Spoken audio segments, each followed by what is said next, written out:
Ang tanong, ilang taon ka nang nagwo-work? Kasi dito sa sample natin, kung 10 years ka na nagtatrabaho and kumikita ka ng 300,000 per year, meron ka na sanang total na kinita na 3 million.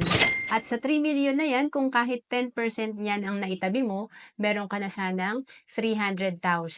Kaya sa personal finance, dalawa lang naman ang pwedeng patunguhan ng ating pera. Either mabaon tayo sa utang or weak ang ating financial foundation, or ito ay matibay kung tayo ay nag-iipon at nag-i-invest. At para ma-jumpstart ang iyong solid financial foundation or maging matibay ang iyong alikansya, saan ka ba pwede magsimula? Kagaya nung 2012, dito rin ako nagsimula sa Kaiser, Level 1 Investing. Kasi tatlo na yung meron ka.